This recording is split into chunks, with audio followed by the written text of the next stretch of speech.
शुरू करते दोस्तों हमारी आज की अमेजिंग न्यूज सीरीज। रशिया ने भारत को अब अपना सबसे ताकतवर TU-160 बॉम्बर ऑफर किया है, लेकिन लग रहा है कि इंडियन एयरफोर्स तो इसमें इंटरेस्टेड है ही नहीं। आखिर क्यों, मैं आपको आगे इस वीडियो में बताऊंगा। भारतीय रेलवे अब एक नया इनोवेटिव तरीका अपना रही है। Wind turbines, vertical wind turbines को ये रेलवे ट्रैक के किनारे पर लगाना चाहते हैं और इलेक्ट्रिसिटी हार्नेस करना चाहते हैं। आखिरकार पूरी बात क्या है, आगे हम आपको वीडियो में बताएंगे। यूएस ने सैंक्शन लगा दिया है पाकिस्तान पर काफ़ी सारी चीज़ों पर, और इसे देखकर पाकिस्तान के डिफेंस एनालिस्ट तो पूरी तरह से बिलबिला उठा है। ये कह रहे हैं कि भारत के साथ सीधे सीधे पार्शियलिटी की जा रही है। ये तो अपना बनाने में लगे हुए हैं, लेकिन हमारे पर इतना ज़्यादा इन्होंने सैंक्शन लगा दिया है कि हम अब चाइना पर निर्भर हैं।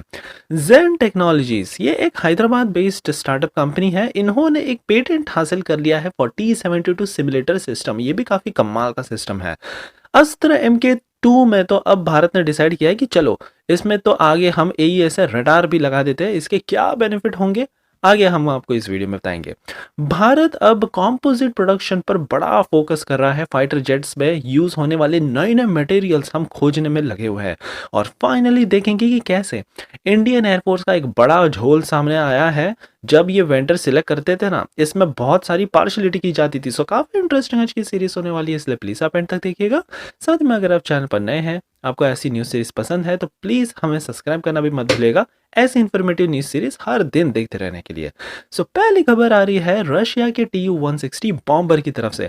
यहाँ रशिया ने अब इंडियन एयरफोर्स को अपना काफी ताकतवर TU-160 बॉम्बर ऑफर किया है। इसकी ताकत मैं आपको बता दूं कि नेटो इसको ब्लैक जेट के नाम से भी जाना जाता है। वर्ल्ड का one of the most advance capable, जो कि न्यूक्लियर कन्वेंशनल म्यूनिशंस को भी कैरी कर सकता है over long distance.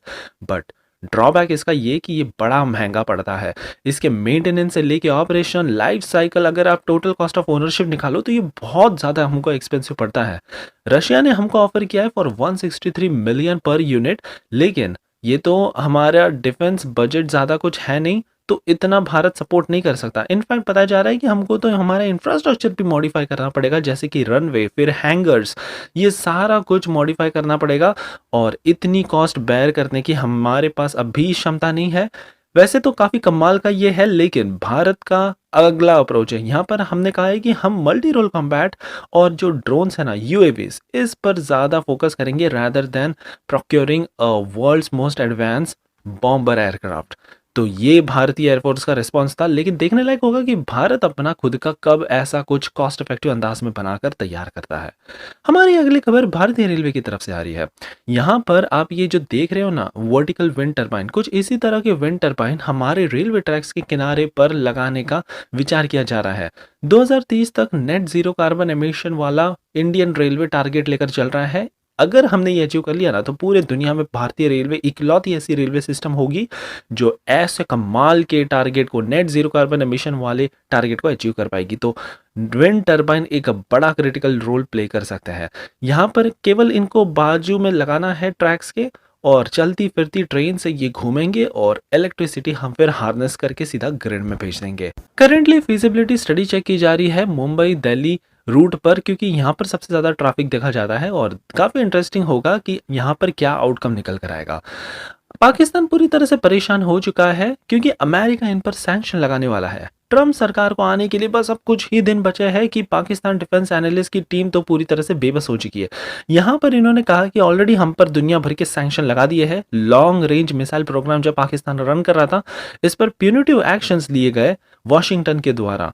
Indo Pacific security strategy के तहत ये भारत को सपोर्ट करने में लगे हुए हैं, सो दैट चीन के दबदबे को कम कर पाए। लेकिन दूसरी तरफ यहाँ पर पाकिस्तान का कहना है कि एक तरफ तो ये हम पर इतना बड़ा हानि कर रहे हैं, तो दूसरी तरफ इनको हानि होगी, क्योंकि हम चाइना के साथ मिलकर हमारी निर्भरता बढ़ा देंगे और बेसिकली अमेरिका का सरदर्द बढ़ा देंगे। ऐसा पाकिस्तान डिफेंस एनालिस्ट्स का कहना है।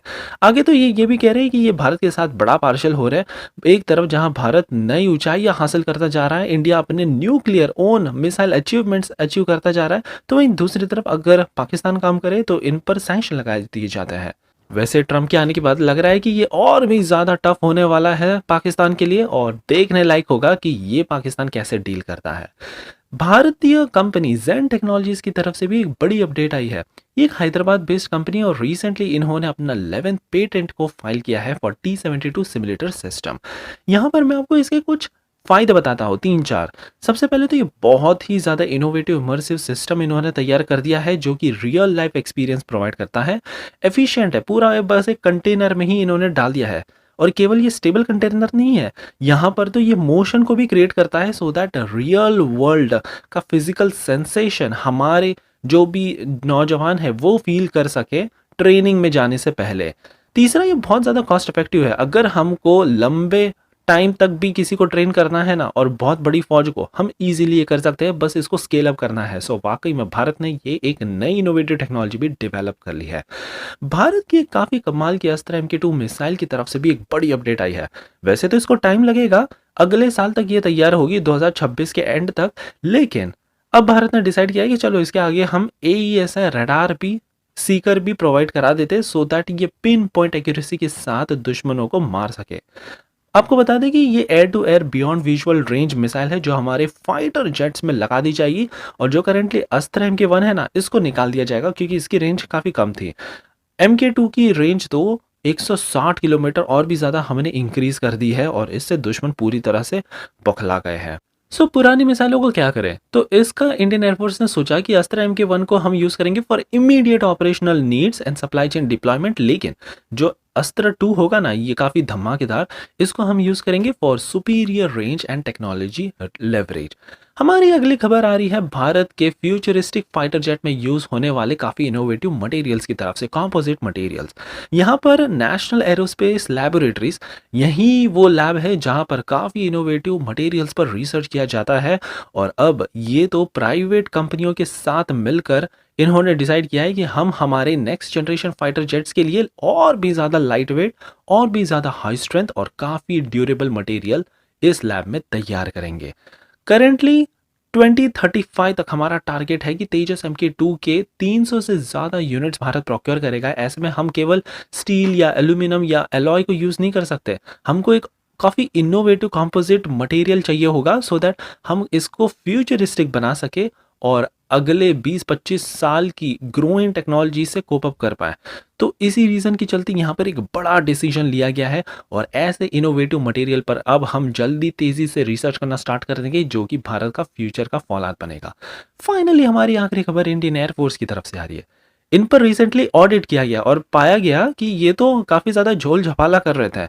दरअसल प्रॉब्लम यहाँ पर ये निकल कर आई कि इनको टेक्निकल रिक्वायरमेंट स्पेसिफिकेशन ये डॉक्यूमेंट रहता है जहाँ पर ये अपनी रिक्वायरमेंट्स डालते हैं कि हाँ हमको इतने डिमेंशन का चाहिए, ये वाले फीचर्स चाहिए, लेकिन पता चला कि ये अपने ASQR में जो करेंटली अवेलेबल है ना सप्लायर्स के पास, जो भी ऑफ द शेल्फ प्रोडक्ट है, बस उसका ही स्पेसिफिकेशन ये छापने में लगे हुए थे और इनसे ही प्रोक्योर करने में लगे हुए थे। इनके कुछ मिले झुले टाइप थे तो इनसे ही, ये स्पेसिफिक वेंडर से ही लेने में लगे थे। सो वाकई में ये बहुत बड़ा झोल इंडियन एयरफोर्स में पकड़ा गया है और अब देखने लायक होगा कि क्या स्ट्रिक्ट एक्शंस हम लेते हैं और इस तरह के सिस्टम को कैसे सुधारा जा सकता है। सो ये थी हमारी आज की innovative news series. I hope कि आपको आज की ये सीरीज पसंद आई हो और अगर हाँ तो प्लीज़ एज यूजुअल एक लाइक करना मत भूलिएगा आपका ऐसे कमाल का सपोर्ट दिखाते रहने के लिए।